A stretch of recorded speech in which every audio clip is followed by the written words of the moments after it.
enfim, perdemos só as apresentações aí, quem entrou agora não vai perder muito.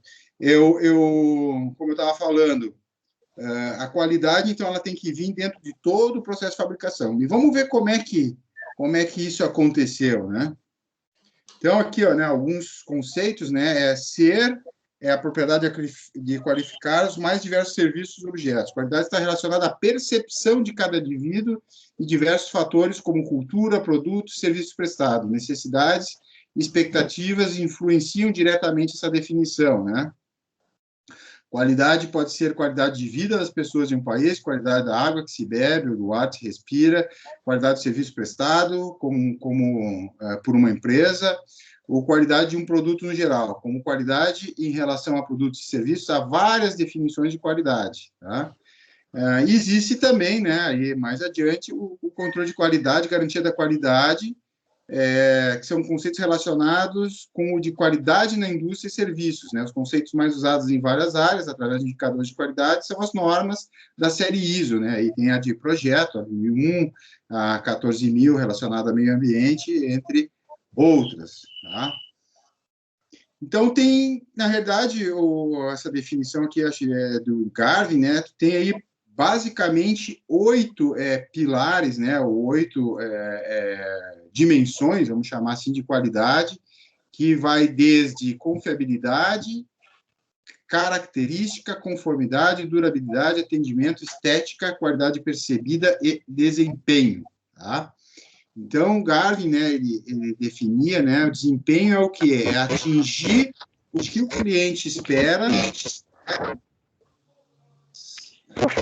Só um pouquinho, pessoal, eu vou estar acionando alguns mudos aqui, porque está dando aí, deu. Tá? Atingir o que o cliente espera. Então, por exemplo, quando tu compra algum produto, né, sei lá, um aparelho para escutar música, um celular, enfim, qual é o desempenho? Tu quer que ele funcione com aquilo que foi vendido, né? Que ele tenha uma boa comunicação, que ele tenha uma boa conexão com a internet, que ele tenha uma boa velocidade de processamento, enfim, são características operacionais, né? Características, acessórios, aspectos secundários. Confiabilidade é a probabilidade de ter falha. Quando tu tem uma alta confiabilidade, isso nós vamos aprender ao longo do curso, tu tem uma baixa probabilidade de falha, e é o que se espera em termos de produto, né? Conformidade, que é o grau de atendimento aos padrões estabelecidos. Durabilidade, que é a vida útil média do produto, né?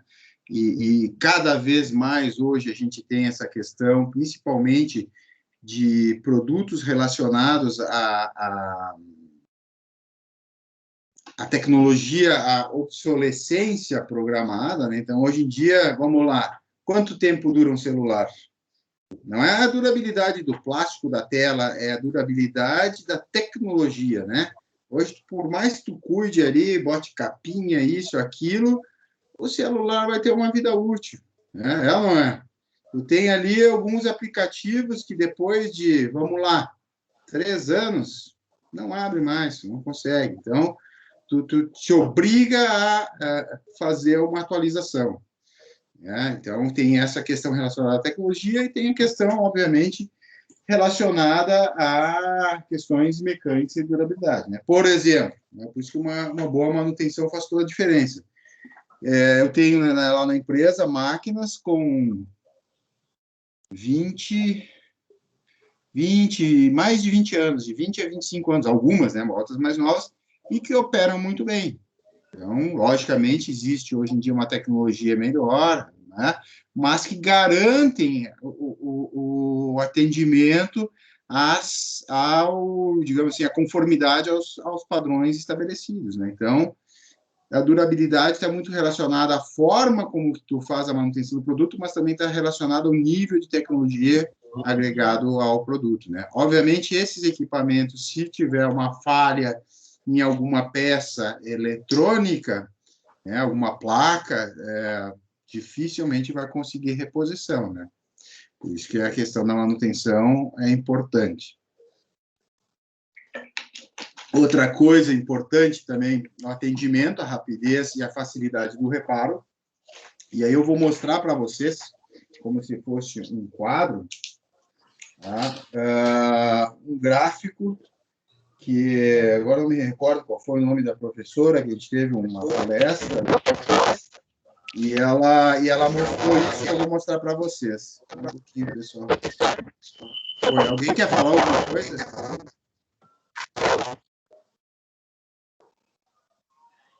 Se alguém quiser falar, fique à vontade. Aqui, às vezes, dá uma interferência, eu estou ativando o mudo. E o gráfico, deixa eu mostrar aqui para vocês. Deixa eu tirar, acho que vocês não estão conseguindo enxergar, né? Deixa eu tirar esse efeito aqui que eu acabei botando. Ai. Vocês não conseguem enxergar, né? Cara, espera aí, só um pouquinho. Espera aí, pessoal, que eu botei um negócio de distorcer aqui. Acho que é aqui. Ações, os efeitos. Deixa eu tirar esse efeito aqui. Aplicar. Tá, olha só, agora vocês enxergam, né? Não consigo. Tá, então deixa. Bota um pouco mais para trás, vai ficar melhor. Tá, eu só vou reforçar as linhas, que aí vocês vão entender melhor. Tá? Então, é o seguinte, aqui é percepção de valor no eixo X, vamos dizer assim, e etapas do processo, macroetapas, né? Então, só deixa eu escrever aqui. Aqui é pré-venda. Eu vou mostrar para vocês, no quadro branco aqui. A fabricação e a pós-venda.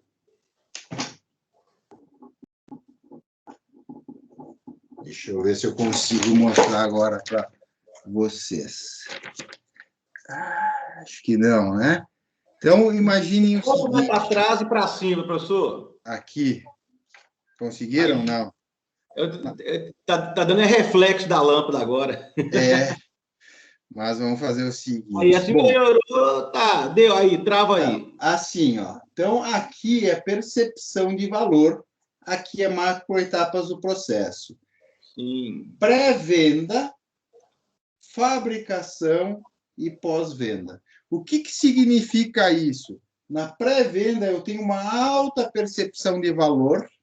Na fabricação, meu objetivo é fazer com o menor custo possível, menor nível de perda. E na pós-venda, eu tenho maior percepção de valor. Por que isso? E aí é um gráfico de uma banheira parecido com aquele da manutenção, mas não é aonde eu tenho na pré-venda mais percepção de valor e na pós-venda. O que tem na pré-venda e na pós-venda? Na pré-venda, eu tenho todo o trabalho feito pela equipe de marketing, né? Então, quando a gente fala, por exemplo, né, de uma propaganda, vamos lá, vamos pegar essas propagandas aí, Coca-Cola, né? Os caras não vendem lá um produto para matar a sede. Eles vendem o quê? Quando vocês veem uma propaganda da Coca-Cola, é uma pré-venda. Eles estão trabalhando antes de você comprar o produto. Estão instigando a pessoa a comprar o produto. O que os caras... Ou, vamos lá, outro exemplo, né, que a gente tem aqui, o Zafari, né? Zafari é o supermercado. Aquelas propagandas que eles fazem, principalmente no final de ano. O que eles vendem? Eles vendem os produtos? Compra aqui a carne barata, o arroz, né? O que eles vendem? Eles vendem a vontade, a sensação, aquela instigação. Tu vai comprar a felicidade, tu vai comprar um momento de alegria, né? Isso é bacana. Tipo, a propaganda te bota que aquele produto é uma coisa boa, aquele produto é um pedacinho de alegria que tu pode adquirir por um valor de um produto. É um estilo de vida, né? A associação de um momento bom, né, com comprar um produto naquele local. Então, o Zafari faz propaganda assim, muito bacanas, final de ano, assim, né, eu me recordo uma das últimas assim, que marcou, até porque o rapaz era parecido assim, com o meu filho, assim, o cara estava viajando, aí voltou no final de ano encontrar a família, então teve toda aquela associação, né, do momento com a companhia. E isso mexe lá vamos dizer assim, lá no setup do cérebro, né? E qual é o slogan do Zafari, por exemplo? É economizar e comprar bem. Então, não é que tu vai encontrar o produto mais barato lá, tu vai encontrar produtos bons, que é para proporcionar bons momentos quando tu estiver com as pessoas que tu gosta. Então, a associação existe todo um jogo de psicológico. Então, esse momento existe uma alta agregação de valor. Na fabricação do produto em si, é uma coisa mais lógica, né, binária, onde a gente tem que fazer o quê? Bom, vamos ter que, no caso ali, o supermercado é uma operação, né, não uma fabricação, mas eu tenho que fazer o quê? Eu tenho que disponibilizar os melhores serviços com o menor custo possível, lógico que atendendo o que o cliente quer em termos de qualidade, né, sem prejudicar a limpeza, a distribuição, a iluminação, o som ambiente, né. Eu peguei o exemplo sem querer fazer propaganda, nada, mas estou usando como exemplo o Zafari, porque supermercado é uma coisa que todo mundo frequenta, né? Então, tu vai lá, tu tem os carrinhos que andam bem, não travam, tem os corredores limpos, espaço, tu tem som ambiente. Então, tudo isso faz parte de um contexto que te traz um certo conforto. Mas a organização da prestação de serviço, eles trabalham muito com números. E outra coisa também que agrega muito valor é o pós-venda. Eu comprei um produto e, porventura, ele veio a dar algum problema. O que se espera da empresa nesse momento? Cara, resposta rápida. Resposta rápida. E aí isso fideliza muito o cliente. Então, eu achei muito interessante esse gráfico, porque realmente, se tu refletir, né, o pré-venda e o pós-venda é fundamental. Não adianta fazer uma baita propaganda, entregar o produto, dar o problema, depois o cliente vir solicitar uma assistência, né, um suporte, né, seja, se não for produto, serviço, e aí tu não atender, né? Então, tem toda essa dinâmica aí que é importante. Então, voltando aqui né, a questão do atendimento, né, que eu estava falando, estética é uma coisa importante nas dimensões da qualidade, né, que envolve preferências pessoais, o design, aquela coisa que agrada bastante os olhos, que a gente compra muito em função de estética. Cabe ressaltar isso, embalagens até de produtos, né? Quando tu não conhece um produto, tu compra o quê? O produto, se tu já tem alguma indicação, se não, tu vai comprar o quê? No supermercado, tu compra o quê? Quero comprar sei lá, um chocolate, alguma coisa que eu não conheço, né? O que você vai comprar? O produto em si ou o quê?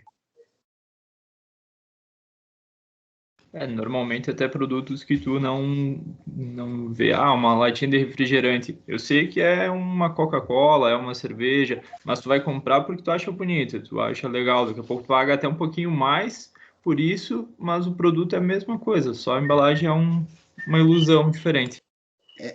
Compra a embalagem, exatamente falou, a embalagem. Então, nessa dinâmica, a estética é bastante importante, né? E a qualidade percebida, aí sim, é resultado de tudo aquilo que se acumula ao longo da história de uma marca, né? Uma marca não é feita só de marketing, né? Ela é feita vamos dizer assim, da durabilidade dela ao longo do ano. Então, tu tem, assim, sempre uma associação, né? Que está muito relacionado ao conceito. Eu sempre trabalho 3 níveis, né? Então, o conceito, o método e a ferramenta. O que é o conceito? O conceito é aquilo pelo que a marca é reconhecida, tá? Vamos pegar o exemplo de veículos. Eu vou falar uma marca para vocês, eu quero ver o que vem à mente de vocês dessa marca. Volvo. Caminhões.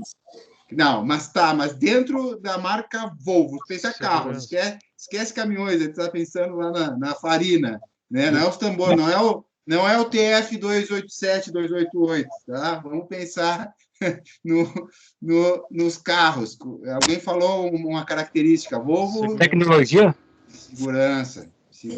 Volvo Segurança. tem um conceito de segurança, são carros seguros. Se eu falar Ferrari... Velocidade, esportividade, design. Então, são os conceitos que são trabalhados ao longo de todo o desenvolvimento de produto, né? E por aí vai, se falar em outras marcas, vai se associar à economia, enfim. Cada marca trabalha um conceito. Conceito é aquilo que eu tenho como destaque do meu produto. Tá? Mas para uma empresa, tá? Isso é importante ter em mente, conseguir construir um conceito do que elas propõem vender daquele produto. Existe uma coisa que vem abaixo, que é muito importante, e que as empresas que conseguem aplicar se destacam, que é o quê? O método. O método é um conjunto de aplicação de várias etapas, né, que vai fazer com que eu consiga atingir alguns resultados. Aí eu vou fazer uma outra pergunta para vocês. Eu aplicar uma metodologia, tá, é garantia de que eu vá acertar, que eu vou ter um bom resultado daquilo que eu estou me propondo a fazer?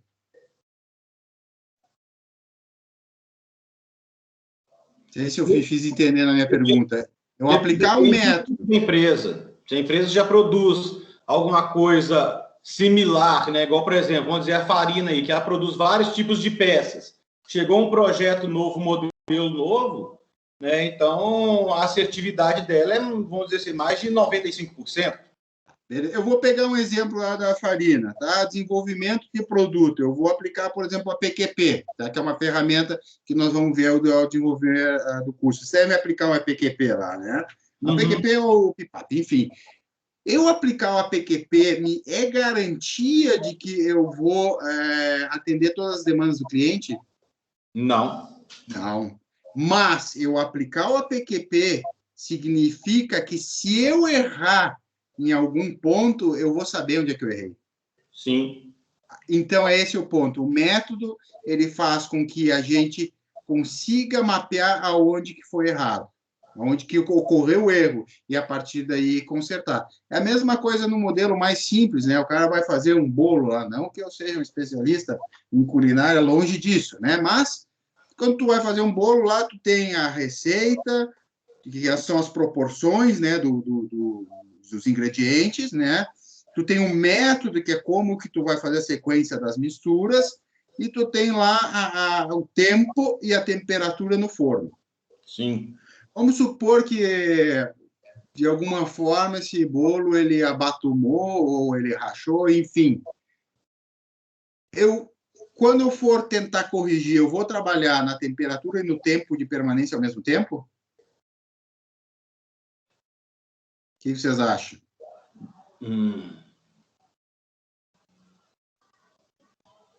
Uma coisa não é da outra, né? Isso depende. Uma coisa de cada vez. Sim. Se eu mexer com duas variáveis ao mesmo tempo, eu não vou saber qual das duas que funcionou. Se funcionar, de repente, vai ser chamado tentativa e erro. Tá? Então, eu vou trabalhar uma variável por vez. Então, vamos lá. Conceito onde eu quero chegar. Método é o conjunto de etapas que se aplicam, né, para buscar o conceito. E ferramentas são pequenas partes que compõem o método. Tá? Então, a gente vai estar trabalhando aqui ferramentas e metodologias, certo? Relacionadas à qualidade. Tranquilo? Importante essa visualização, né? O conceito, que é sempre onde a organização tem que estar alinhada. Método, sequência de etapas, e ferramentas compõem as etapas do método. Certo? Se vocês tiverem alguma crítica, alguma questão, quiserem acrescentar alguma coisa, fiquem à vontade, pessoal. Tranquilo? Mas é uma visão assim, que eu gostaria de compartilhar aí com vocês. Vamos voltar um pouquinho na história, tá? Que é importante a gente ter uma visão de como as coisas aconteceram, né? E quando a gente fala de qualidade, tá? Tudo começou muitos anos atrás. Então, a gente tem aqui alguns históricos, né, alguns registros.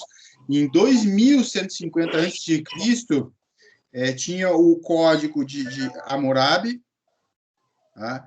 E esse Código de Hammurabi é uma preocupação com a durabilidade e funcionalidade das habitações, né? Então, depois os fenícios, quando alguma pessoa errava ou produzia algum fabricante produtos fora do que as especificações governamentais, eles amputavam a mão, né? No Código Hammurabi, os caras matavam as pessoas. Se o cara construiu uma casa, por exemplo, essa casa viesse a cair, ele era morto o construtor, né? Os romanos, né, já tinham padrões de qualidade de medições de terra, né?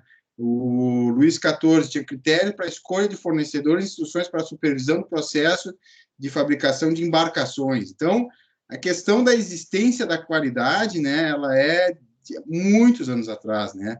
Então, ó, desde o desenvolvimento da civilização humana, iniciou-se uma busca pela qualidade, obviamente, não nos termos que conhecemos hoje, né?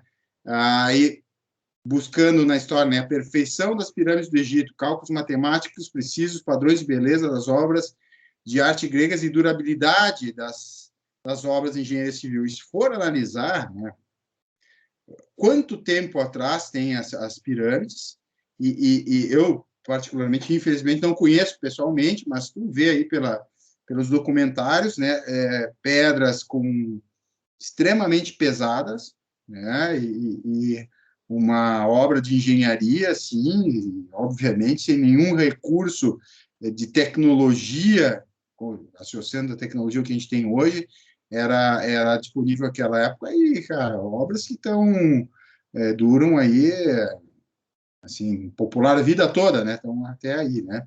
Então, eu estava falando, né, da disposição contida no Código de Hammurabi, né. Se um construtor edificou uma casa, mas não reforçou seu trabalho, a casa que ele construiu, porventura, venha cair e causar a morte do dono, ele era condenado à morte, né? Então, o Código Hammurabi ele foi criado em 1780 a.C. na Mesopotâmia. Ele recebe esse nome uma vez que é associado ao sexto rei sumério, fundador do primeiro império babilônico de Hammurabi. Então, a gente pode dividir ao longo da história 4 eras da qualidade. Tá? A primeira era, a chamada era de inspeção. Depois nós vamos entrar aqui em detalhe, eu também tenho um videozinho que eu gostaria de passar para vocês, tá? Para a gente entender o contexto histórico. A segunda, né, a era da inspeção, aqui é uma era baseada na eliminação de erros, né? Depois, na segunda era do controle da qualidade, depois nós vamos ver agora mais no detalhe como funciona cada uma, métodos estatísticos, né, de desempenho de padrões de qualidade. Né? Depois, a terceira era da garantia da qualidade, começa a ter sistemas de qualidade, né, com custo da qualidade, solução de problemas e planejamento, e a quarta era, administração da qualidade total, envolve toda a operação. Vamos ver um pouquinho mais no detalhe como é que se compôs cada uma dessas eras. Né? A primeira era antes da industrialização, antes do Henry Ford, que era o quê? Separar produtos bons do ruim, né? Então, era o artesão que ele fazia o seu produto, né? O artesão, o escultor, o pintor, e ele era o dono do conhecimento e fazia, antes da entrega do produto, uma inspeção se aquilo estava bom ou estava ruim, para ver se podia ser entregue ou tinha que fazer algum reparo. Obviamente, se a gente for analisar, tá, uma inspeção, tá, a era da inspeção, uma atividade de inspeção que até hoje ainda existe, né, e vai existir dentro das empresas. E é um sistema de qualidade proativo ou reativo? O que vocês acham? Ó, questão de prova. Inspeção é um sistema proativo ou reativo? Um de cada vez aí, porque senão eu não consigo escutar todo mundo ao mesmo tempo. Ativo. Proativo ou seria reativo? Mas vamos pensar o seguinte, a inspeção, se tu detectou... Vou pegar o caso lá da farina, tá? O cara fez uma inspeção, ele começou a produzir os tambores de freio lá da Scania. Aí ele não liberou o setup, ele começou a produzir. E depois de ele produzir 50 tambores, ele vai medir um e ver que está errado. Bom, o que acontece com isso? Ele vai refugar quantas peças? Ou retrabalhar, conforme for o erro? 50. 50. Então, a inspeção, de certa forma, ela é reativa, porque eu olho depois que aconteceu, né? O controle estatístico de processo, que a gente vai ver mais adiante, aí sim é proativo. Por quê? Porque o controle estatístico de processo, eu vou vendo se a dimensão está saindo, está tendendo para o limite superior ou para o limite inferior. Por exemplo, o cara está usinando lá o tambor de freio, né? O tambor de freio que faz o freio, o freio, a peça do caminhão onde aciona lá o freio, o sistema de freio. Então, tu tem uma usinagem, né? Uma ferramenta que vai desbatendo ferro fundido, essa ferramenta, com o tempo, ela vai desgastando. Obviamente, se eu não meço, se eu não faço uma compensação disso, essa ferramenta vai desgastando e a tendência da medida é ir tendendo a ficar maior, porque a ferramenta vai desgastando, né? Seja no diâmetro interno, seja no diâmetro externo. Vamos falar do diâmetro interno, que é o mais crítico. Se eu faço uma inspeção a cada, vou chutar um valor ali, 100 tambores, pode ser que lá no tambor de número 20, eu já esteja fora da especificação. E aí eu produzo 80 fora. Agora, aí eu estou fazendo uma inspeção. Agora, se eu for fazendo um controle estatístico e vou vendo as medidas, eu vou podendo corrigir. Então, a inspeção, de certa forma, ela, se a gente for analisar, ela ainda é um sistema reativo, porque eu já adicionei o custo, né? Só é adicionado o valor no momento que eu vendo. Se eu vendi, ele vale valor. Até então, ele é custo, né? Então, essa era a inspeção, antes do Henry Ford. Depois, né, o Henry Ford, e aí entra um marco histórico do Ford, né? E aí existe, às vezes, uma grande confusão, né? O Henry Ford, todo mundo pensa que o Henry Ford ele colaborou muito com a história, criando a primeira linha de produção, isso é verdade, e separando as atividades. Na realidade, o que aconteceu? O Henry Ford, ele buscou conhecimentos produzidos pelo Frederick Weasel Taylor, e o Taylor, né, que é da família Quaker, que até hoje tem né, os produtos Quaker, né, trabalhava nas minas, e ele começou a fazer um mapeamento dos movimentos das pessoas e das atividades, e começou a fazer a segregação de atividades, né? E aí o Ford, até tem um vídeo, né? Não vou entrar, se você quiser depois eu passo o link e tal, não vou entrar aqui porque não é o objetivo da disciplina, mas o Ford ele se apropriou, né, no bom sentido, desse conhecimento, e a colaboração do Ford foi principalmente a questão da padronização e intercambiabilidade de produtos. Tanto é que, se não me falha a memória, no motor existiam 4 tipos de parafusos. Ele conseguiu fazer com que vários componentes eram utilizados em várias partes do carro. Tanto é que o cúmulo da padronização é aquela a frase lá, pode escolher qualquer cor desde que seja preto. Então, existia uma padronização. E o Ford, na realidade, tudo isso que ele construiu, e aí teve uma virada, porque antes das linhas de produção existia uma produção diária, eu não me recordo exatamente os números, mas na faixa de 40 veículos depois por dia. Depois ele passou com a implementação da linha de produção a mais de 800, né? E o valor também do carro, que era quase $1.000, baixou para menos de 200. Ele conseguiu resolver um problema social, que era de Nova York, do acúmulo de estrume de cavalos, porque todo o transporte que era realizado dentro da cidade era feito por cavalos. E aí você pensa numa densidade demográfica, onde tu tem aí todo mundo se movimentando por carroça, e cavalo aí fazendo, né, estrume aí para tudo quanto é lado, e começava a ter pilhas. E aí o Ford, e até então o carro era uma coisa muito elitizada, ele conseguiu popularizar o carro, tá?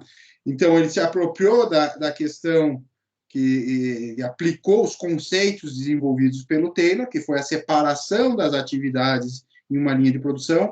Ele colocou muito, e aí foi o mérito do desenvolvimento dele, a questão da padronização, e aí foi a principal colaboração do Ford dentro do sistema, né? E também trabalhou daí dentro de cada função, né? o Taylor separou as funções e o estudo de cada função foi do casal Lillian e Frank Gilbert, né?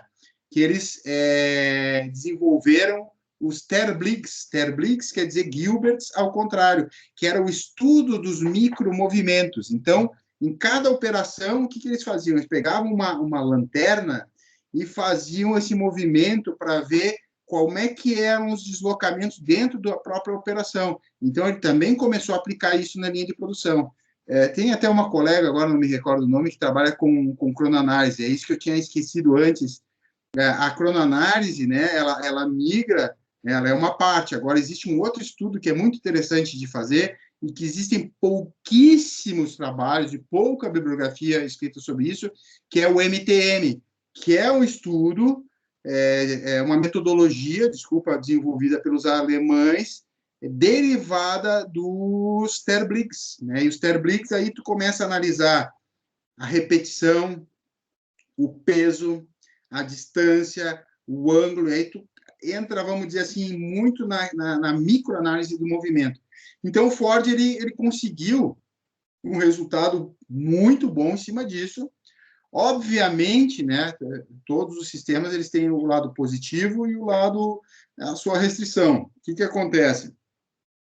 Existiu também um problema sério, né, de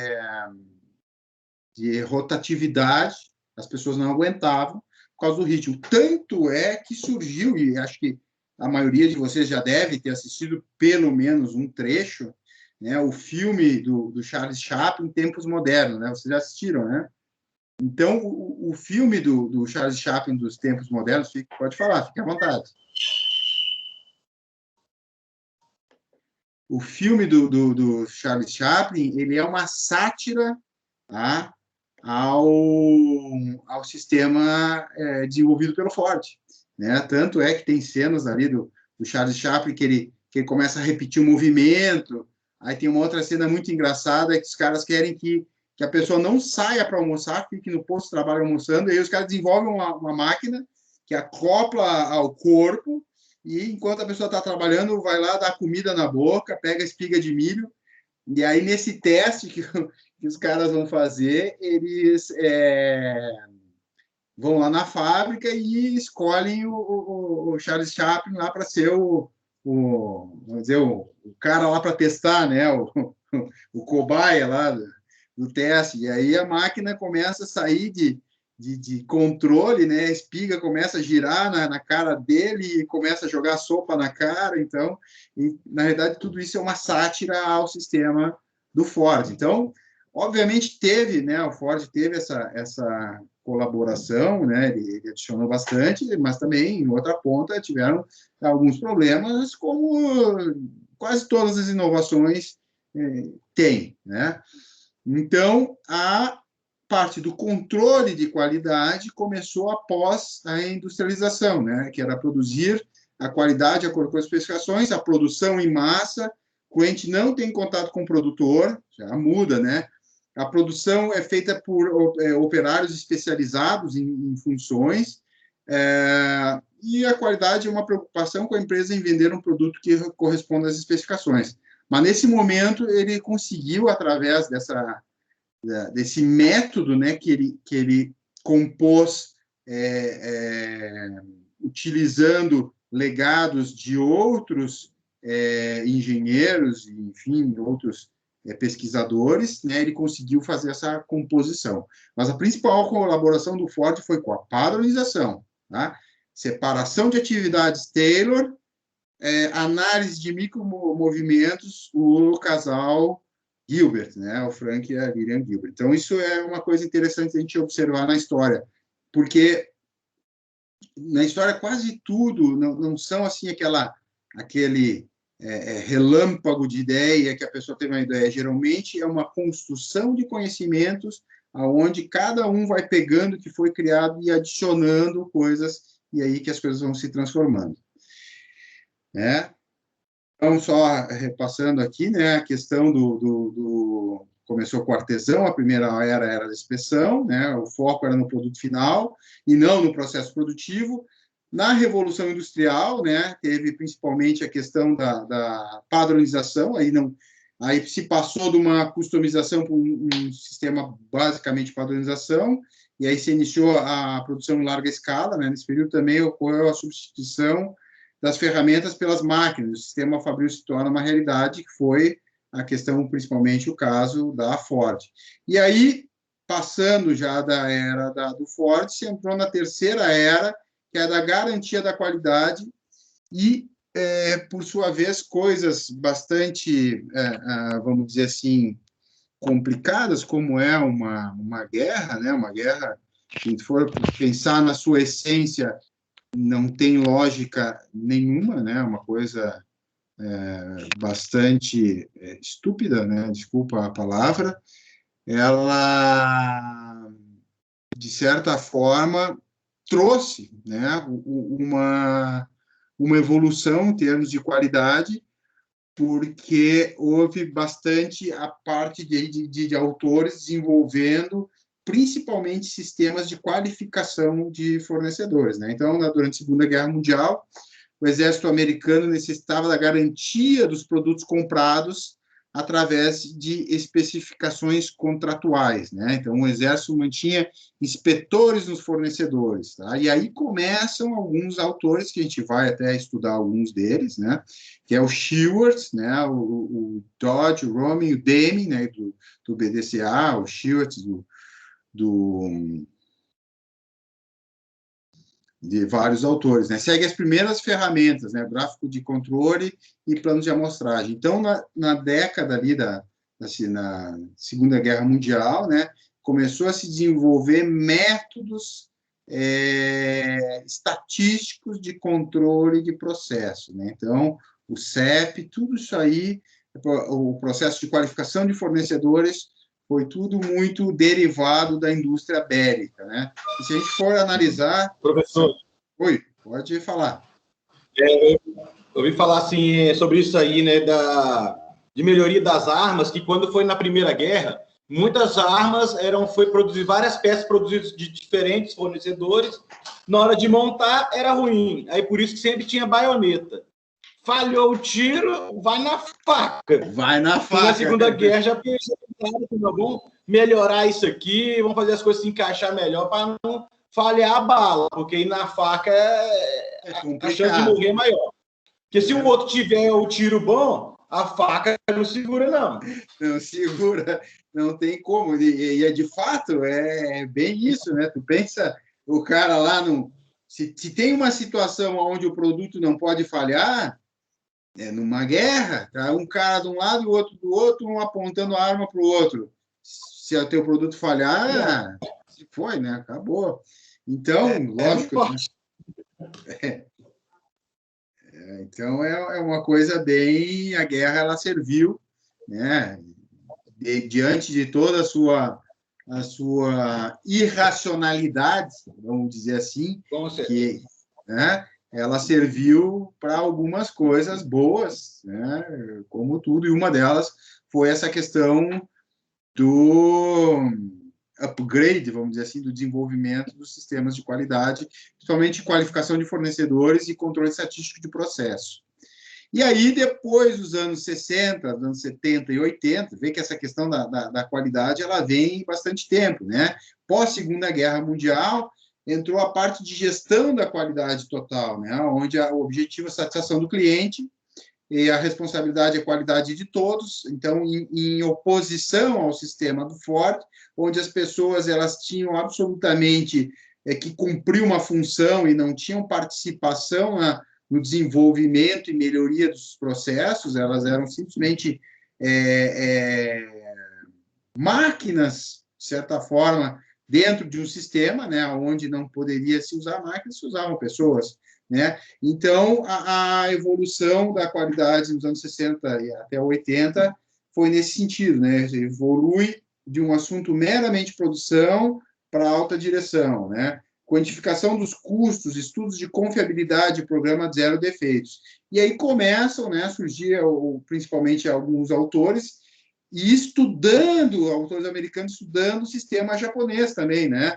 O Feinbaum, o Deming, né? Que é o Nova York, né? Ali, Iowa, depois estudou em Nova York, e os japoneses como Ishikawa, né? E o Garvin, né? Que é o precursor dessa era, que se chama de gestão estratégica da qualidade, que era caracterizada principalmente pela ligação entre qualidade e lucratividade, a qualidade pelo ponto de vista do consumidor, do cliente, e principalmente o comprometimento da alta gerência com a qualidade. E aí, não está escrito aqui, mas é importante de salientar, quem colaborou muito com isso foi, dentro do sistema Toyota de produção, foram os japoneses. Tá? Por quê?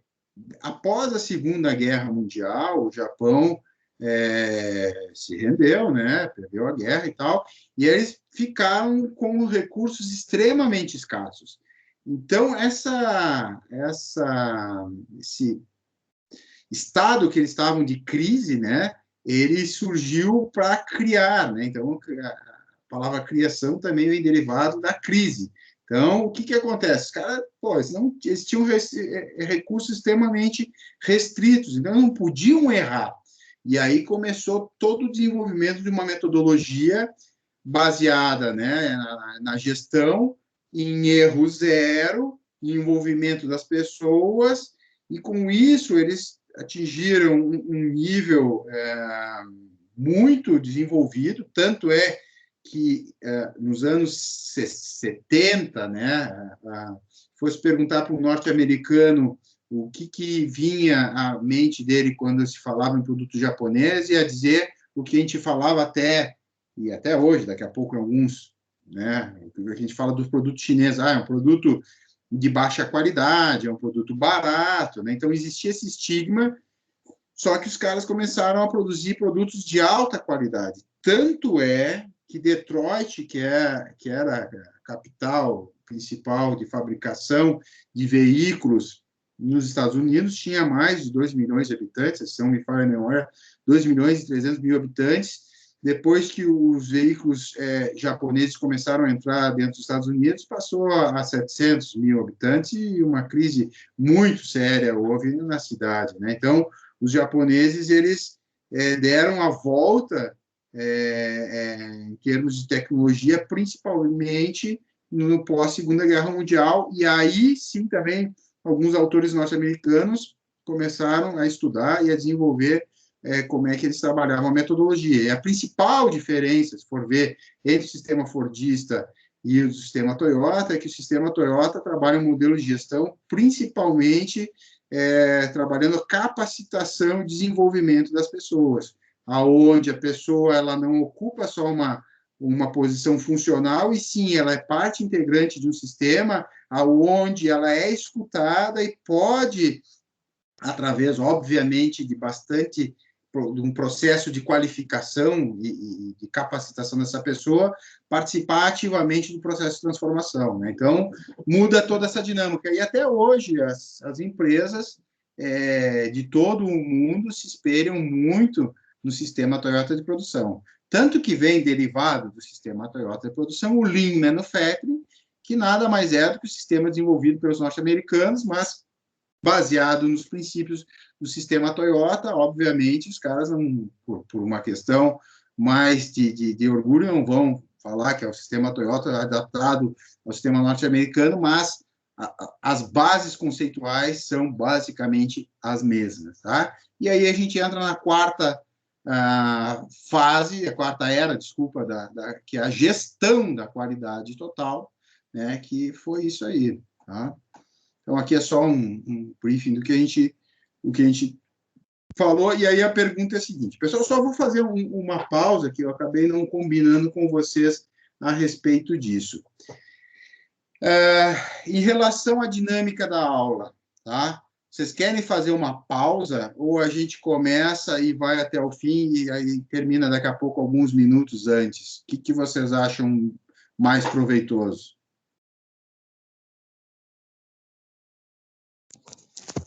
Por mim, pode tocar o barco, hein? Tá. Resto. Pode tocar. Pode ser, acho que é como um combinado nosso, né? Como cada um de vocês aí está no, vamos dizer assim, no conforto da sua casa, né? Às vezes a gente está na aula, sala de aula, né? E, bom, aí o cara tem que parar para tomar uma água, fazer um lanche. Em casa a dinâmica é diferente. Então tá, eu vi aí que todo mundo, a grande maioria quer, os que opinaram aí direto, então a gente toca direto. E vou dizer uma coisa para vocês, em termos de render o desenvolvimento do conteúdo, é até melhor. Nas aulas presenciais, o intervalo, que é de 20 minutos, muitas vezes se transformam em 30, 40 e por aí vai. E agora, pessoal, o que vai acontecer em termos de qualidade? Né? Gerenciamento dos processos de negócio, sistemas integrados, questões estratégicas relacionadas com fornecedores, clientes. Oi, pode falar. Você pode compartilhar a tela? Oh, perdão, eu não sabia que tinha descompartilhado. Obrigado por ter avisado. Aqui.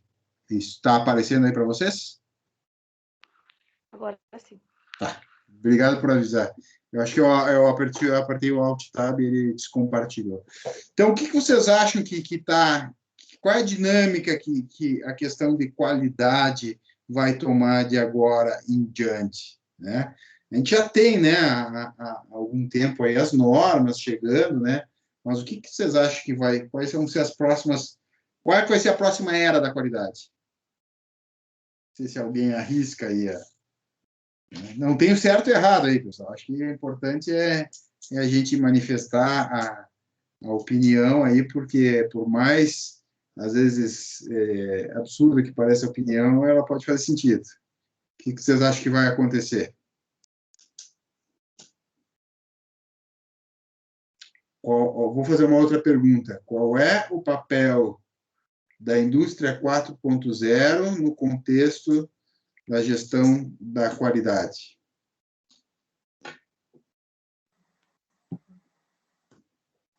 A implementação do CEP ali vai acabar sendo bem mais assertivo, acredito, e controlando melhor, gerando menos refugos.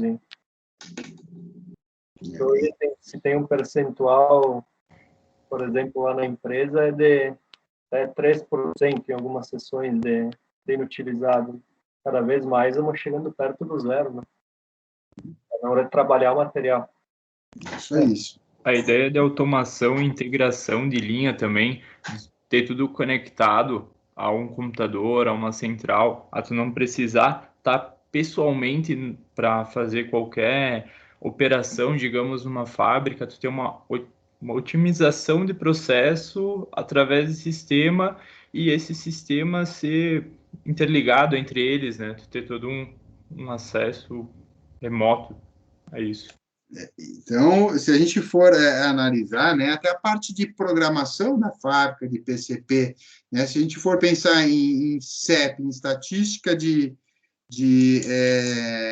peças aprovadas ou não aprovadas e defeitos, em demanda, em programação de fábrica, a interligação de todas essas informações vai nos dar uma acurácia de informações, de uma precisão na parte de programação muito melhor. Isso é apenas uma parte, né?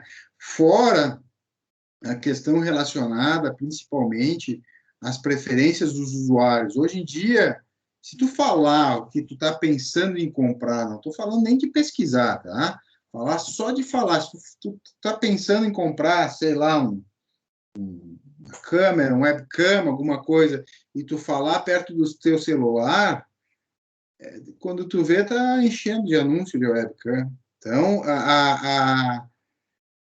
a coleta de informação, ela se torna basicamente online. Qualquer dispositivo eletrônico, ou não vou dizer qualquer dispositivo, mas principalmente os smartphones e computadores e tablets, eles começam a coletar informações das tuas preferências e a venda de um produto de acordo com o teu perfil de consumo, daqui a pouco tu não vai precisar mais dizer o que tu quer, né? A própria inteligência, né, da internet das coisas, né, a IoT, vai começar a, digamos assim, direcionar e formular aquilo que quer. Então, a coisa fica... às vezes é uma realidade bastante, parece futurista, mas ela está logo ali, né? Então, assim, né? E aí conceitos de qualidade começam a evoluir, né? Como a questão da ISO, né? E a ISO, ela começou na primeira versão, se não me falha a memória, me corrija se eu estiver errado, foi em 94, foi a primeira versão que foi desenvolvida no Brasil, me recordo até que eu fiz um treinamento, e depois a gente vai entrar nesse assunto em específico, né? Mas só uma palhinha. E a ISO, a primeira versão da ISO, ela falava muito em padronização de processo, né? Só que padronização de processo, eu posso padronizar um processo extremamente ineficiente, né? E está padronizado, eu posso ter uma qualificação. Então, ela evoluiu muito a ISO, depois veio as outras versões, deixa eu me lembrar, depois veio a 2000, depois 2015, né? Ela evoluiu para começar a analisar a questão relacionada à demanda do cliente, à necessidade do cliente e à precisão do processo. Então, tudo isso começou a ser desenvolvido, né? Então, a qualidade é um grau no qual o conjunto de características inerentes satisfaz os requisitos, aí, 9000-2000. É a totalidade de características ou desempenho que podem ser utilizados para determinar se o produto ou serviço atende ou não a aplicação desejada, né? Adequação ao uso, os conceitos do Juran, né? Significa ser o melhor para as condições dos clientes, em condições podem ser o uso ou o preço, bem mal, a qualidade é a conformidade com os requisitos, né? O Crosby, né? E aí entra um dos primeiros autores aí que a gente vai estudar, que ele propôs uma ferramenta, acho que muitos de vocês já conhecem, não sei quantos trabalham, né? Que é o tal do ciclo PDCA, né? Que foi o Williams Edward Deming, né? Foi um cara que nasceu nos Estados Unidos, lá em Iowa, né?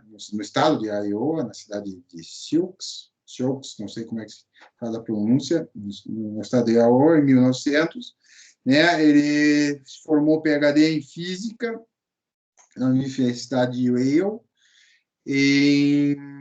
de 27 a 39 trabalhando no Ministério da Agricultura, após ali, no período da Segunda Guerra Mundial, trabalhando no Censo Americano, depois ele trabalhou até o final da vida dele como professor de estatística na Universidade de Nova York, né?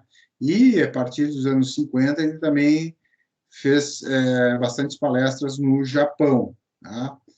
Então, ele teve vários prêmios aqui, né? E aqui está um pouco da história dele. E o Deming, ele propôs 14 princípios, tá? Isso em 1950. E aí que a gente começa a ver que a qualidade, né, os conceitos de qualidade não são conceitos muito contemporâneos, eles são conceitos que foram criados há anos atrás, né?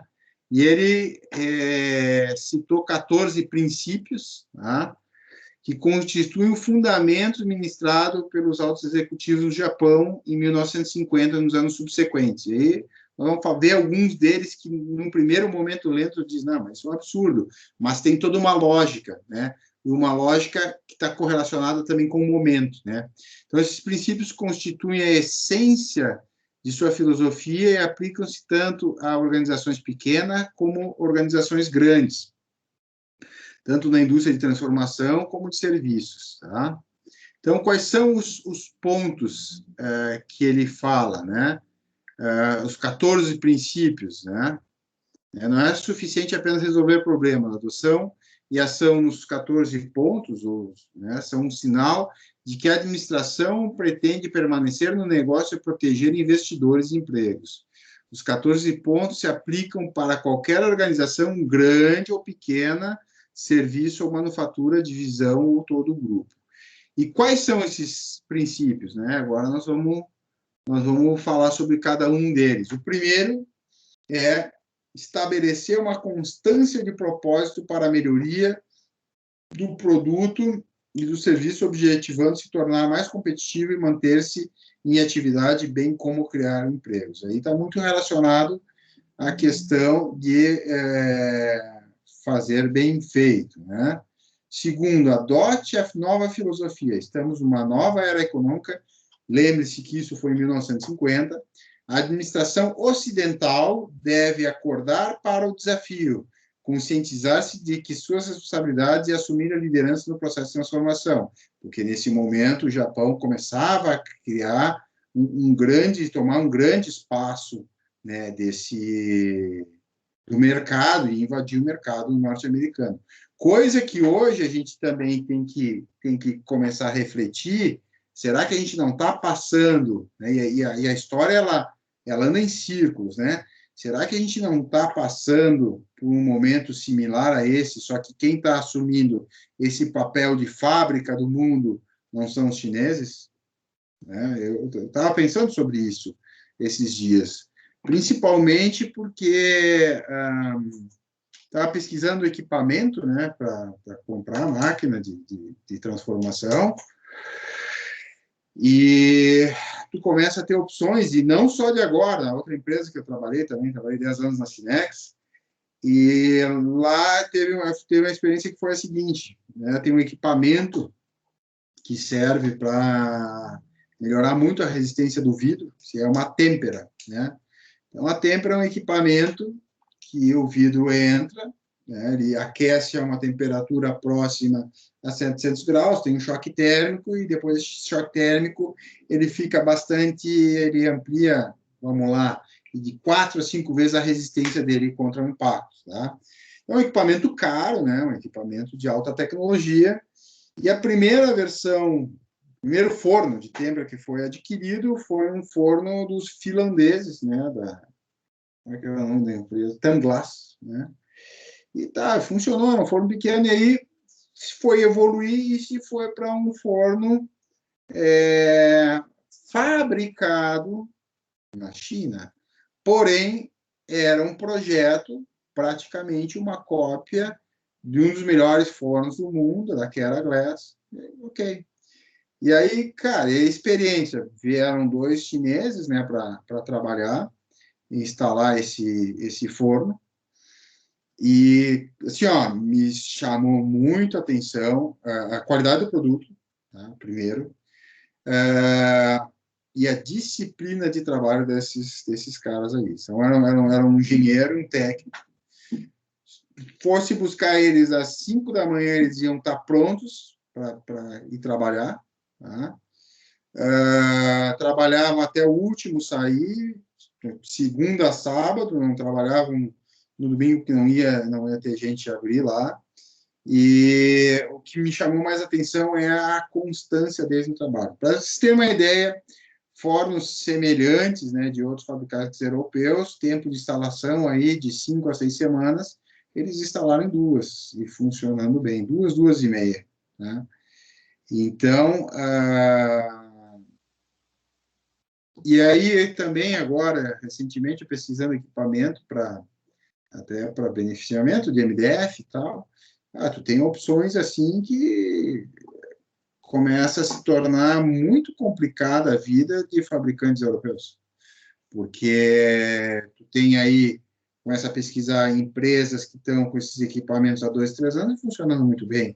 E vai ver o custo de aquisição é menos da metade do preço. Então, é um desafio que começa a se compor e pode, se a gente pegar ao longo da história, existir uma certa analogia e semelhança, por que não dizer, ao que aconteceu nos anos 80, nos anos 70 começou nos Estados Unidos, né?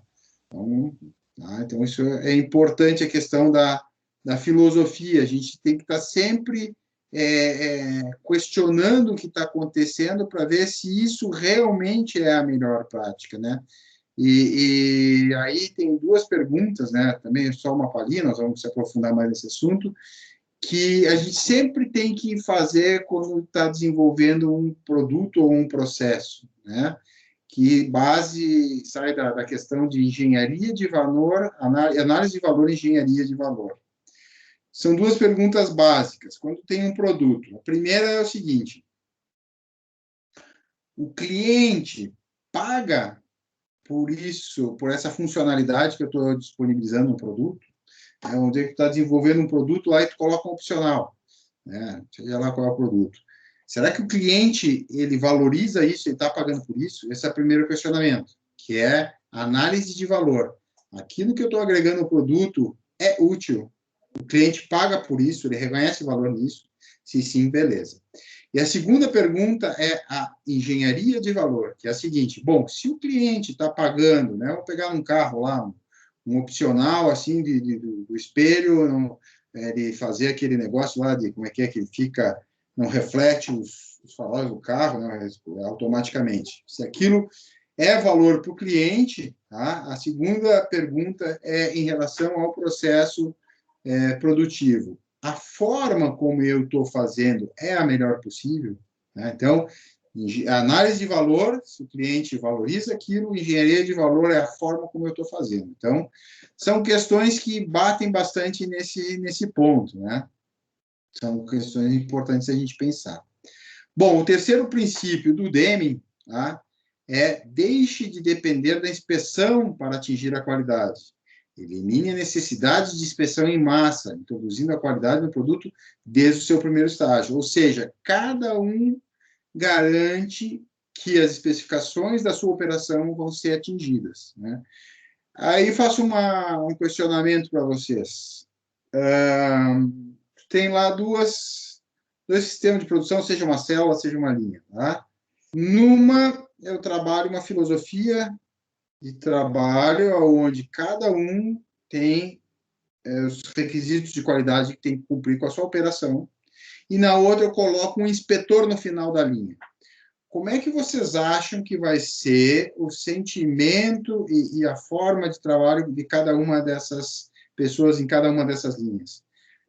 A linha de produção, onde cada um tem que garantir a sua etapa, em algumas questões realizar o registro por amostragem, ou a linha onde tem um inspetor? Como é que vocês acham que vai acontecer o comportamento das pessoas dentro desses contextos?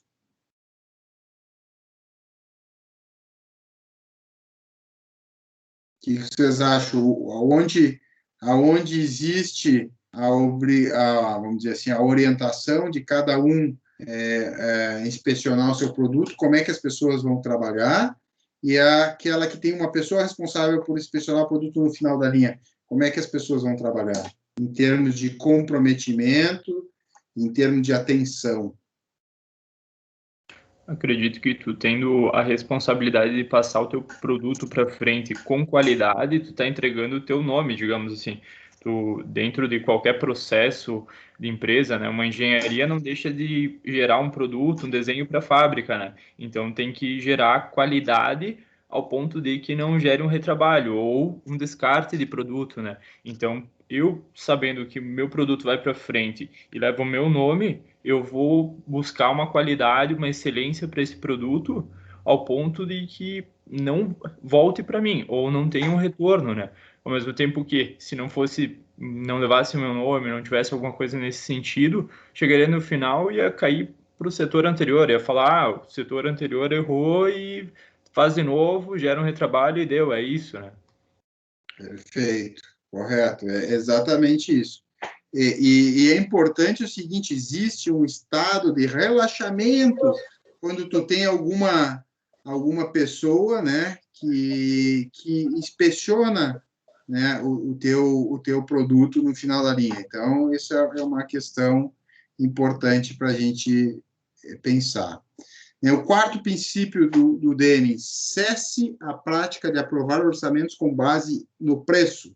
Ao invés disso, minimize o custo total.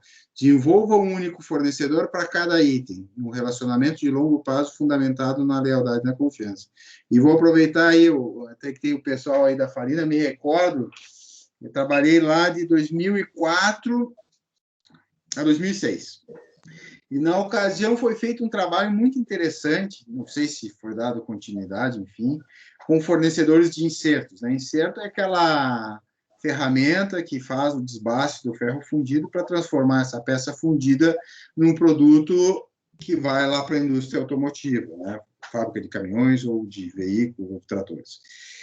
E aí existiam dois fornecedores, existia uma série de fornecedores, né? Uma conta bastante alta de ferramentas, não me recordo exatamente os valores, né? Mas Naquela época, eu acho que já eram eram 150 mil reais, se comprava de ferramental. E se tu abrir para vários fornecedores, quando vê, tu trabalha basicamente só para atender fornecedor. Então, se selecionou 2 dos principais fornecedores. Na ocasião, era deixa eu me lembrar, era a Sandvik e a Kena Metal. Tá? E aí se trabalhou um programa que era da seguinte forma, tá? Para a questão do custo-benefício, né? Nem sempre o menor custo é a melhor solução. Existe um indicador que é reais por peça, né? Cada ferramenta ela tem um valor e ela faz X peças. Então, tu pode relativizar esse indicador a gastando, sei lá, 20 centavos em ferramental por peça. E aí foi chamado, os caras na ocasião, me lembro bem, né? Colocado no auditório lá, os concorrentes numa reunião e dito o seguinte, olha, vocês vão ter uma agenda que vocês vão se organizar, tinha uma pessoa responsável por isso, para fazer os testes de ferramenta. Se vocês conseguirem superar o concorrente de vocês, e eram só 2, né, nesse teste, e colocar uma relação custo-benefício, que era esse reais por peça, superior a 20%, vocês vão ter exclusividade de fornecimento por 1 ano dessa ferramenta, que é um bom faturamento. Então, cara, os caras fizeram um baita trabalho, assim, e deu um resultado bem interessante, né? E aí vai de encontro a essa filosofia de se trabalhar parceria, né? E não só buscar custo, tá? Então, isso é um paradigma, que às vezes a gente só fica vendo custo, custo, custo. A gente tem que ver também a relação custo-benefício, né? E custo, nesse caso, qualidade e durabilidade. Tá? E o Deming já falava nisso em 1950. Pode falar. Não sei quem aqui alguém ia falar. Não, basicamente é isso aí que o senhor falou mesmo. Hoje lá eles estão trabalhando com poucos fornecedores mesmo, não vários fornecedores daquele mesmo produto. Tentaram minimizar, às vezes tem 1 ou 2 apenas, né, de alguns produtos, que se não tiver um, vai ter o outro, para estar segurando. Mas tem muitos produtos lá da gente lá que é só um fornecedor só. Eu até bati o pé um tempo atrás lá e eles não quiseram aceitar para ter 2 fornecedores. Então, beleza, não tá aqui mais quem fala. Lógico, em algumas situações, um único fornecedor pode se caracterizar numa fragilidade do sistema, né? Se aquele fornecedor tiver algum problema, ok. Mas, lógico, né? Tudo tem a sua estratégia e tem que ser avaliado, né? Mas vou pegar o caso lá de ferramentas. Abrir muito mais do que 2 fornecedores é complicado de fazer gestão. Cara, me lembro, tu vai ficar o dia inteiro só recebendo fornecedor, porque é uma conta muito alta, né? O custo de ferramenta numa empresa como a Farina, não sei quanto é que está hoje, mas tranquilamente deve passar de 200 mil reais, 300 mil reais frouxo, né? Só de custo de ferramental, de inserto, troca, fresa, esse tipo de coisa. Muito bem. Na empresa, pode falar. Também, mas hoje se torna interessante. Fornecedor, por exemplo, de chapa metálica, na parte metálica, enfim, de inox e tudo mais, hoje se torna interessante ter 2 ou mais para poder dar o giro da questão da data de entrega, questão de o prazo de entrega principalmente, né? Porque o valor cada vez sobe mais, então tu acaba indo em direção a isso, pensando em empresas que não têm um estoque, né? Até pouco tempo atrás eu estava numa empresa pequena, então ela gerava um volume de compras, digamos assim, conforme a demanda. Só que essa demanda, até gerar uma demanda com volume considerável e ser comprada, os orçamentos, as solicitações de compra elas variavam muito, sabe? E daí, se tivesse já 2, 3, 4 fornecedores desse tipo de material, seria um pouquinho mais interessante, né? Eu acho que, assim, como eu vou dizer, não tem o certo ou errado, existe muito contexto, né? O contexto que a gente está vivendo hoje é um contexto aonde tem mais demanda do que oferta, né? Então, o que acontece num contexto que nem hoje? Eu vou pegar o exemplo nosso lá, chapa de MDF, tem a colega também que trabalha da Lacosta aí também, pode colaborar. O branco, tá? A gente, até então, eu trabalhava mais com um fornecedor, tá? Existe uma certa constância no processo, né? A gente já conhece a qualidade do produto e tal, e aí começou a faltar a matéria-prima. Bom, aí tu vai comprar de quem tem para vender, né? E aí, às vezes, com a culpa do fornecedor A, do fornecedor B, do fornecedor C, do fornecedor D. O que acontece? Aí veio uma reclamação esses dias, aí peguei a foto de uns MDF branco e tinha um serrilhado no corte. Por quê? Porque essa começa aí no caso da situação agora que a demanda está maior do que a capacidade dos fornecedores, tu pega a matéria-prima que tem, daqui a pouco tu começa a colocar variabilidade no processo. Obviamente, esse, que eu não me recordo exatamente qual era o fornecedor, ele, ao cortar o BP, que é aquela parte de cima do MDF, começou a pipocar e ficar um serrilhado. Muita coisa a gente conseguiu segregar dentro do processo produtivo, mas eventualmente saiu alguma coisa, né? E aí faz o quê? Isso aí é devido ao contexto. A opção era ou tu não fornece nada, desabastece o mercado, ou tu trabalha com os fornecedores que tu tem e tenta filtrar o máximo dentro do teu processo produtivo. Tá? Mas, numa situação normal, onde tu tem uma certa, vamos dizer assim, uma certa constância de fornecimento e não um desabastecimento, obviamente, quanto menos tu variar, menor é a tua variabilidade. É a mesma coisa que uma empresa quando tem um turnover, né, uma troca de funcionários muito alta. Como é que funciona a qualidade dentro dessa empresa? Como é que vocês acham que vai funcionar a qualidade dentro de uma empresa onde tem alta rotatividade de pessoas? Trabalhar com processos, por exemplo, TITs, para desenvolver alguma operação, se for algo bem documentado, digamos assim, tu tem uma dificuldade um pouco menor, né? Então, tu tem um setup de máquina, tu vai seguir passo a passo, tu vai conseguir executar. Se trocar o funcionário, ele vai conseguir executar. Mas empresas que não têm esse pensamento, ou daqui a pouco ainda não conseguiram implementar algo nesse sentido, fica uma dificuldade, porque o cara sabia como fazia tal processo. Agora, quem que vai fazer o processo dele? Outra pessoa. Essa pessoa até pegar a mãe, até começar a desenvolver algo, demora um tempo, né? Demora. E aí entra a questão da variabilidade. Então, às vezes, tu tem a empresa que não tem uma padronização de operação, tu tem a dependência da empresa de pessoas para executar determinadas operações. É bem isso. Então, de uma forma ou outra, mesmo que tu tenha uma instrução de trabalho, tudo, tu vai ter que treinar essa pessoa. E a empresa que troca muito de funcionários, provavelmente vai ter instabilidade no processo de indicadores de qualidade. Tá? Isso vocês podem ter certeza, pode ser até um tema de TCC, lógico que não é um tema fácil, porque você vai ter que fazer um survey, uma pesquisa, e às vezes as empresas não abrem esse tipo de informação. Mas é um assunto muito interessante, e mesmo sem base científica, eu posso, não vou dizer afirmar, mas tem todos os indicativos que empresas onde tem uma rotatividade alta, tu tem indicadores ruins de qualidade. Tá? E uma coisa muito importante, às vezes que a gente subestima, né, nessa experiência que eu tive na Cinex, a gente criou uma empresa nova que era para fabricar vidro laminado. E o ponto crítico da criação de toda a empresa foi pavilhão novo, foi equipamentos novos e foi equipe nova. E aí onde realmente o grande aprendizado foi o seguinte: a etapa mais complicada, né, a etapa mais complicada, mais demorada, foi a formação de equipe.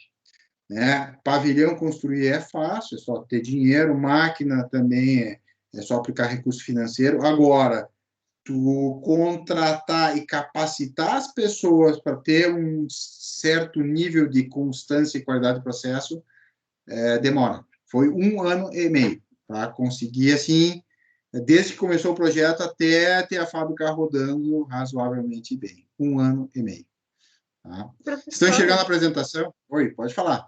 Olha só, você tinha comentado que nem lá na empresa, tipo, faz uns 2 anos atrás, a gente ficou só com um fornecedor de MDF.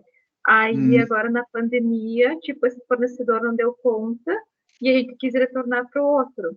E aí, tipo, foi bem complicado, sabe? Eles não queriam mais fornecer para nós o MDF. E aí, tipo, eles estão mandando MDF, justamente a gente não pegava deles devido à qualidade.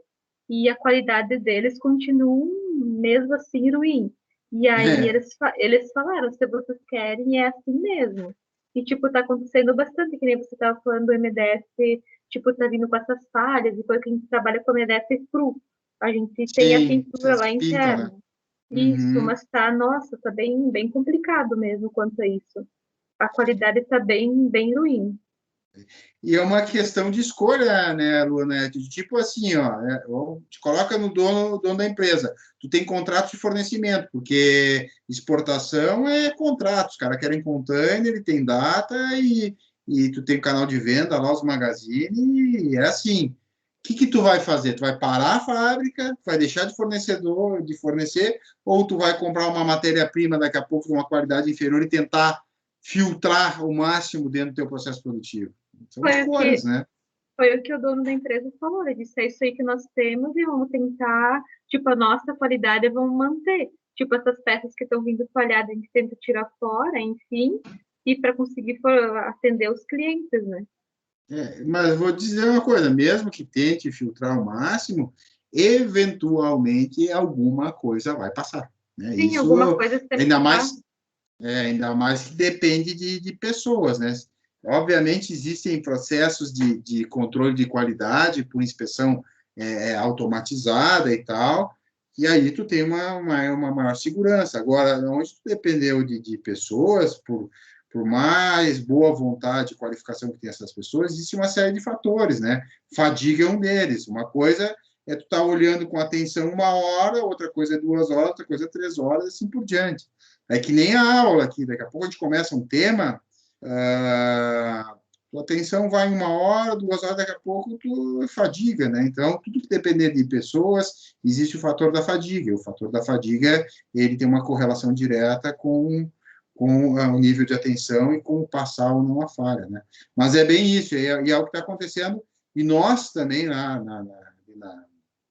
aí na Enviva, também passamos por uma situação dessa. Esses dias veio umas fotos de um produto que chegou no cliente serrilhado e tal, e já foi, digo, passou, né? Passou. O pessoal acabou não filtrando, a gente filtrou bastante coisa, mas algumas passaram.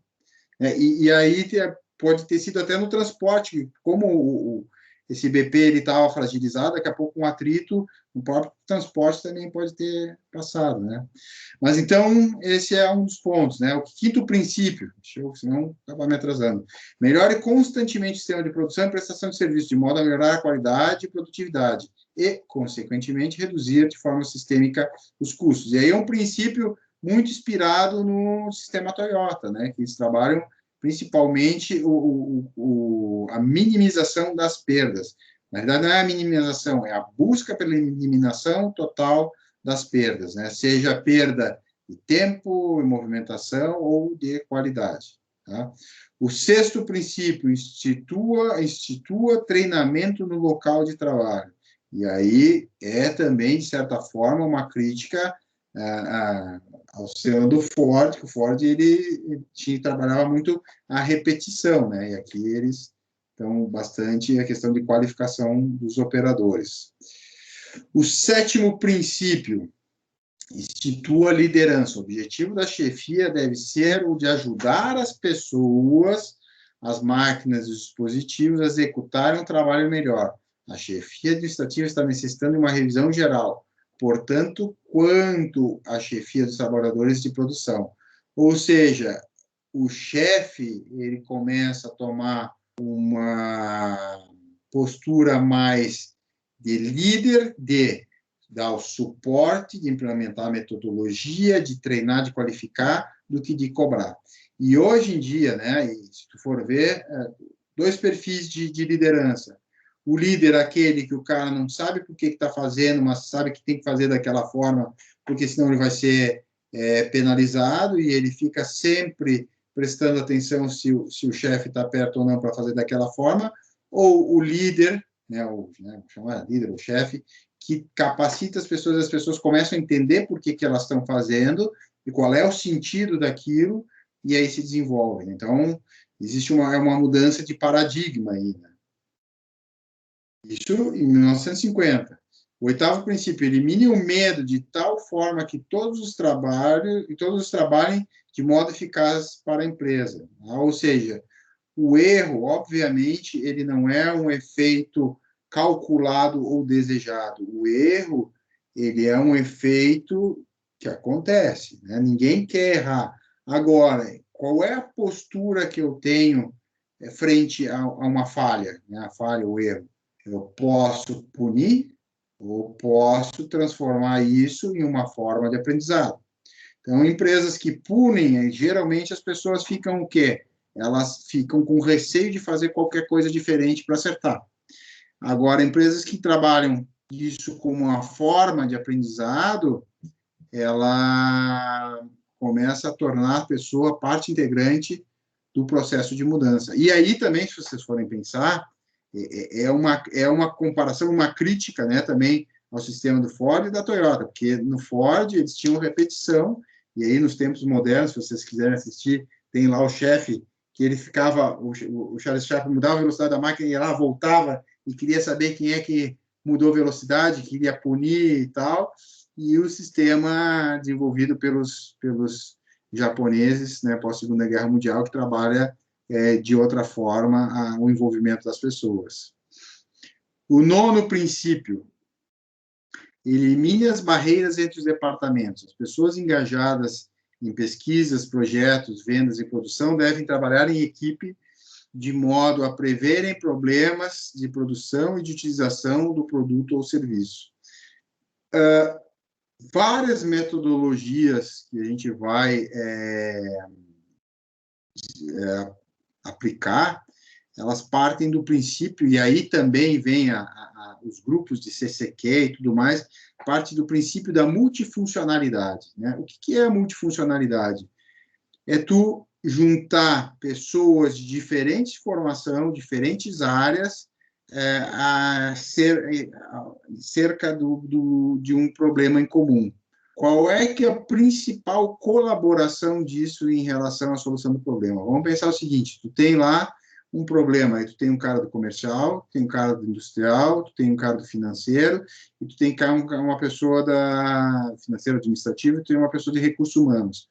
Cada um pode colaborar com a sua vivência e com seus impactos acerca do problema. E vocês podem ter certeza, né, que a solução desse grupo operativo vai ser melhor do que cada uma dessas partes tentando resolver de uma forma individual. Por quê? Porque a experiência, de certa forma, eclética, de que cada um tem uma formação diferente, ela proporciona uma solução de uma forma mais sistêmica, ou seja, eu consigo enxergar todo o sistema para buscar aquela solução. E ele já trabalhava isso, né, que trabalha muito o princípio da multifuncionalidade na questão da gestão, do que é a especialidade, já naquela época. E aí vem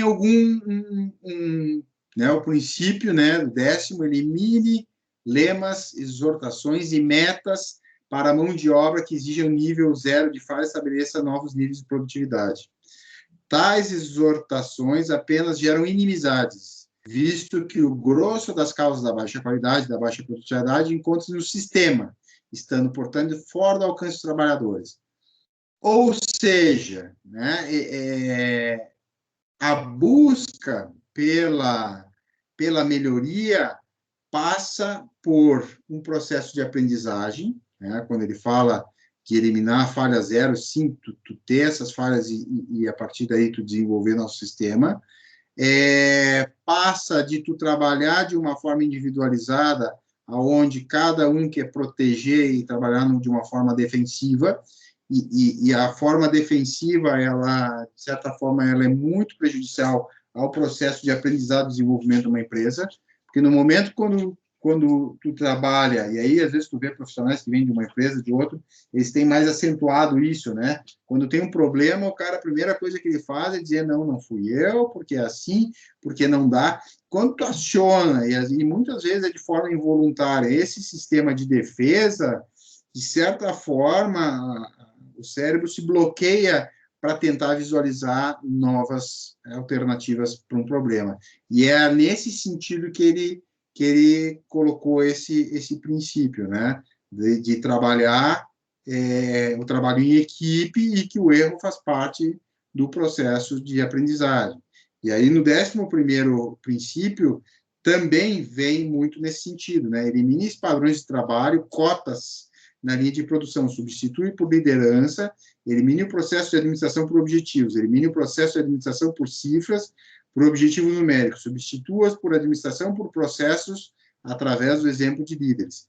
E isso aí muito é uma crítica ao sistema fordista, que trabalhava um processo muito de cotas de produção, de meta, aonde aí ele faz muito uma analogia de que o líder é que tem que dar o exemplo, que tem que envolver as pessoas para desenvolver o melhor sistema produtivo.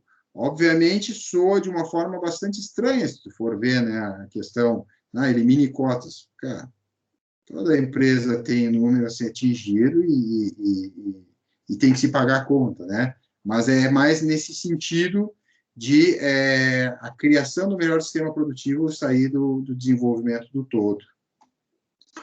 O 12º ponto é remova as barreiras que privam o operário horista de ser o direito de orgulhar-se de seu desempenho.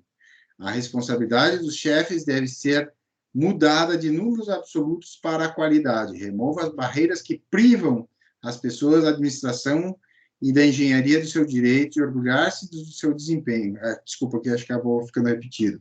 Isso significa a abolição da avaliação anual de desempenho de mérito, bem como a administração por objetivos. Então, a ideia principal é o seguinte, a pessoa, se a gente for analisar a pessoa num sistema fordista, não estou criticando o sistema fordista, acho que teve uma colaboração fundamental no desenvolvimento, tá?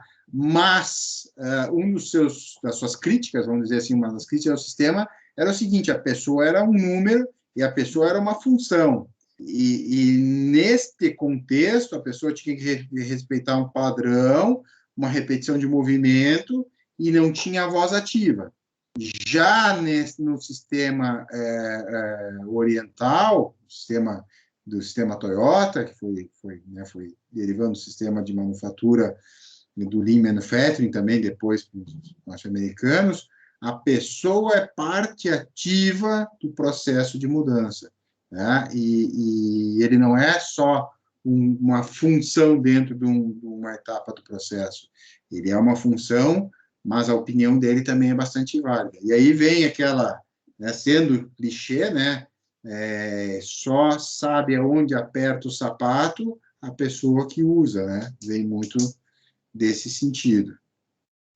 O penúltimo ponto, institua um forte programa de educação e autoaprimoramento, né, é a base de tudo. E, por último, engaje toda a empresa no processo de realizar a transformação. A transformação é da competência de todo mundo. Então, só para a gente se situar, né, e aí o Deming, né, qual foi uma das principais, além desses pontos que causam essa reflexão, né, quais foram uma das principais métodos de trabalho que até hoje perduram, e acredito que muitos de vocês usem, qual foi o legado dele, né? Foi do ciclo, né, de melhoria contínua, tá? Que é o processo de melhoria contínua, é o modo de fazer o sistema, né? É visível a mudança de hábitos, comportamentos e atitudes, tá? Processo é a forma de fazer, o sistema, o método. A melhoria contínua é visível na mudança de hábitos, né? Centra-se no indivíduo desde a infância, né? E é parte da construção do conhecimento, educação, percurso acadêmico e experiência, tá? No mercado de trabalho, do ambiente competitivo, do grupo, né, que é a partilha das experiências da formação profissional e do desenvolvimento de competências promovido pelas organizações no âmbito de satisfação de interesses da natureza. E aí vem o tal do ciclo de Deming, que é o chamado ciclo PDCA, que é uma metodologia de gestão. E aí eu volto para vocês, aí a pergunta: alguns de vocês trabalham com o ciclo PDCA?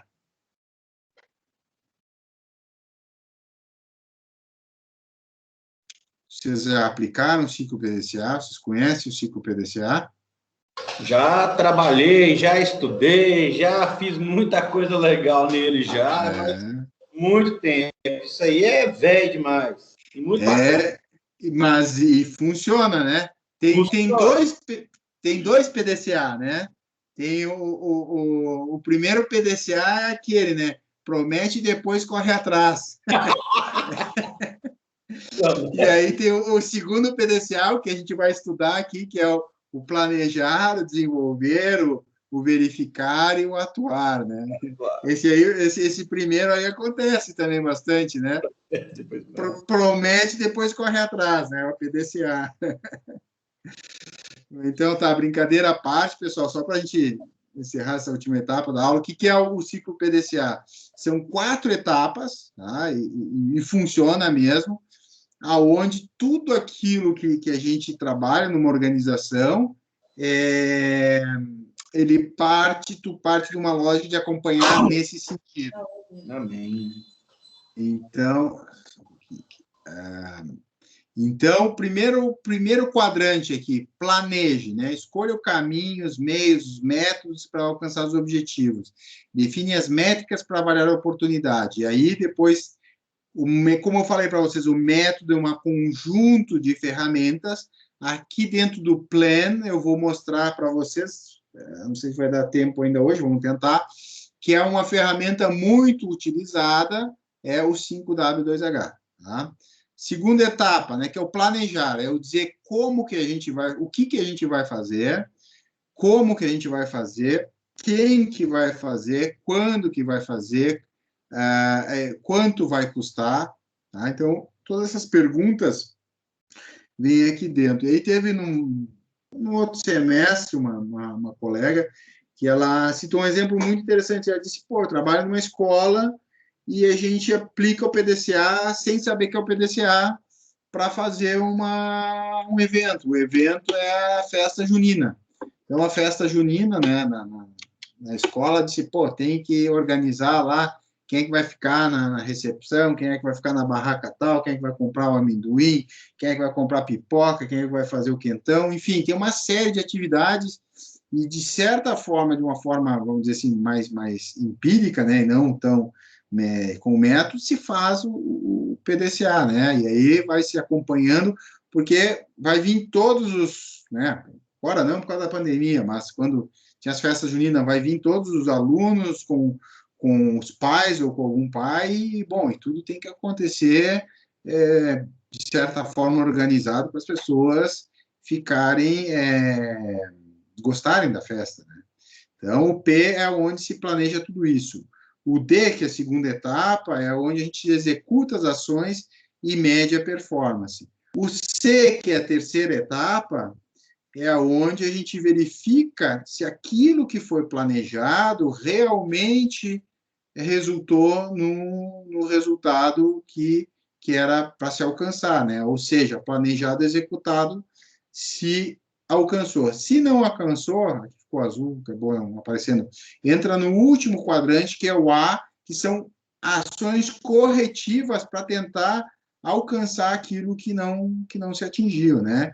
Então, vamos lá, né? O planejar é o que fazer e como fazer, o P. O D, o executar, é fazer de acordo com o planejado. O verificar, que é o C, decorreu conforme o planejado. E o A é como que a gente pode melhorar da próxima vez, tá? Então, existe aqui algumas sugestões, né? Pode falar, alguém quer falar aqui? Professor, fica à vontade. O ciclo PDCA, se tu for pensar numa aplicação bem prática para ele, seria tu fazer uma lista de compras para ir no mercado. Tu faz um planejamento, vê o que tu tem, bota na lista, chega lá, tu vai acabar fazendo ação, tu vai fazer a compra e tu vai verificando. Ah, tá ali no carrinho? Tá, risca, vai indo, vai indo. Aí tu compra, aí tu chegou em casa, avaliou. Ah, faltou tal coisa que eu não tinha colocado no planejamento. Então, tu vai reiniciar o ciclo, fazendo uma próxima lista e fazendo a compra novamente ou a ida no mercado, alguma coisa assim. Perfeito, ótimo exemplo. E digo mais, o aperfeiçoamento vai do seguinte, né? Eu tenho um costume, uma vez a cada 2, 3 meses, né? A gente vai ali tem um supermercado lá, o Atacadão, que ele é bem mais barato. Então, produtos que não são, vamos dizer, produtos perecíveis, né? Que nem carne, queijo, esse tipo de coisa, aí a gente compra lá. E aí tu começa a fazer um aprimoramento, tu começa daqui a pouco a conhecer o sistema e tu faz a lista na ordem dos corredores. Então, nesses corredores eu vou comprar isso, nesses aqui, nesse aqui. Então, tudo isso foi lá, né? Quando tu já fez uma vez, que tu planejou, que tu verificou o que deu, tu planejou, tu fez, verificou o que tu acertou e não acertou. Quando tu vai fazer da próxima vez, que tu chega lá no ar, tu começa a dizer, bom, agora nós vamos começa a lembrar, né? Aí vem o aprendizado, né? Tu começa a colocar na ordem para tu poupar tempo, né? Eliminar o desperdício de movimentação dentro do supermercado e colocando na ordem e na sequência correta, né? Mas obrigado aí, Johnny, pelo exemplo, acho que foi bem pertinente. Então, só para a gente fechar aqui, o desenhar, né, o processo de negócio de uma forma a aumentar o resultado da organização é um exemplo de IP, estabelecer objetivos para produzir resultados com as especificações da organização, reconhecer uma oportunidade de projetar uma mudança, tudo isso são exemplos do P, né? Do D, implementar o plano medindo o desempenho, executar o projeto colocando os processos em andamento, testar a mudança conduzindo um projeto piloto à escala, né? E o C é tudo aquilo que tu vai comparar o que foi planejado com o que foi executado. Então, tu vai avaliar o resultado das medições e relatar aos decisores, tu vai monitorar, né, o processo, o produto, se ele atingiu os objetivos das especificações, né, e ver os resultados, e tu vai rever, né, os testes e analisar os resultados, né? E aí no A, sim, se funcionou ou não funcionou, tu vai repetir o ciclo e vai tentar corrigir num ciclo de melhoria contínua. Por isso que o ciclo PDCA é determinado como um ciclo de melhoria contínua, né? Então, para fechar, é um ciclo prático e proativo, né? Dinâmico e decisivo, compensador e adaptável, né? Então, várias empresas, né? Isso quem trouxe, né, para a aplicação foi o Deming lá em 1950, né? E várias empresas bem-sucedidas aplicaram, né? Xerox, a AT&T, a Universidade de Twente, a Toyota, a Fuji, a General Motors, enfim, hoje em dia acredito que basicamente todas as empresas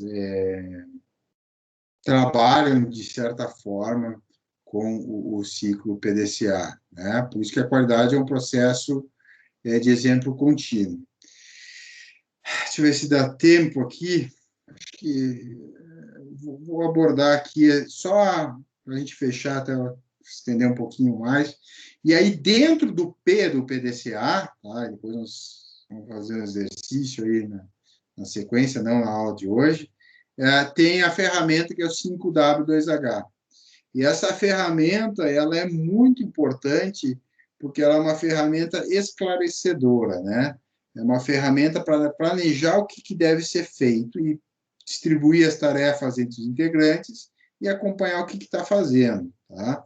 Então, eu vou passar direto aqui ao PDCA, ele vem da sigla do inglês, 5W2H, que é what, o que tem que ser feito, why é por que tem que ser feito, o who é quem que tem que fazer, o when é quando, o where é onde, né? E o how é como, é o método, né? O que, o motivo, o responsável, o prazo, o local, o método e o recurso financeiro, né? O how, como, e o how much, quanto vai custar. Então, é uma ferramenta, tá? Aí o PDCA é um método, o 5W2H é uma ferramenta que opera dentro do PDCA, que ajuda bastante a deixar claro tudo o que tem que ser feito, tá? Mas, assim, eu vou entrar um pouco mais no detalhe, eu acho que na próxima aula, para a gente fazer alguns exemplos. Só queria falar para vocês uma coisa que geralmente acontece um erro no PDCA. Existe uma confusão, tá? Principalmente do what, que é o que fazer, com o how, como fazer. Tá? E aí uma reflexão é a seguinte: o what é o que, aonde tu quer chegar. Tá? E não, então, por exemplo, assim, vamos pensar num problema de refúgio. Tá? O what, eliminar ou reduzir o refúgio da peça tal, indicador tal, é o what. O how é o seguinte, e aí dentro do what, dentro do o que tu quer fazer, reduzir o refúgio em 0,5%, vai ter desenvolver uma ferramenta nova, treinar o operador, fazer uma inspeção do material que está chegando, é o como, tá? Em muitas ocasiões, as pessoas colocam o como dentro do what, tá? Isso é só uma dica aí para a gente pensar. Mas vamos fazer o seguinte, antes de se aprofundar, tá? Depois a gente começa a próxima aula daqui, tá? Deixa eu compartilhar aqui. Essa é uma ferramenta que a gente vai trabalhar. E, assim, tanto o PDCA, né, quanto o 5W2H, podem parecer ferramentas bastante... O 5W2H é uma ferramenta, o PDCA é um método bastante batido, mas vou dizer uma coisa para vocês. Muitas empresas e profissionais falham pela falta de aplicação desse tipo de ferramenta. Se você for analisar, o que acontece? Cada um de nós, se pensar aí, vai achar exemplos daquelas coisas assim, ó, funcionava dessa forma e parou de funcionar. Por quê? Porque, de certa forma, falhou o PDCA. Era para ter sido feito uma coisa e acabou se esquecendo e passou muito tempo e aquilo não foi feito. Por quê? Porque pode ter sido combinado um 5W2H e se falhou na etapa do C, que é do acompanhamento. Então, assim, parecem ferramentas banais, mas o bom resultado, na maioria das vezes, vem de ferramentas de simples operação e métodos de simples operação bem aplicados com disciplina. Então, a qualidade tem uma coisa muito relacionada com disciplina. Tá? Mas aí nós vamos, na próxima aula, abordar alguns exemplos, exercícios. Se a gente for começar um exercício agora, acho que o pessoal já está mais fadigado aí. Tranquilo, pessoal? Alguma dúvida? Tudo certo? A maioria está dormindo aí ou trancou a conexão? Não, tudo certo, Está professor. tranquilo, professor, está certo. Tem que ir sexta-feira. Sexta-feira. Não, eu até agradeço vocês aí, porque aula na sexta-feira de noite, sábado de manhã, é um desafio, né? Então tá, pessoal, a gente vai parar por aqui. No Teams, tá? Eu vou até parar a gravação agora.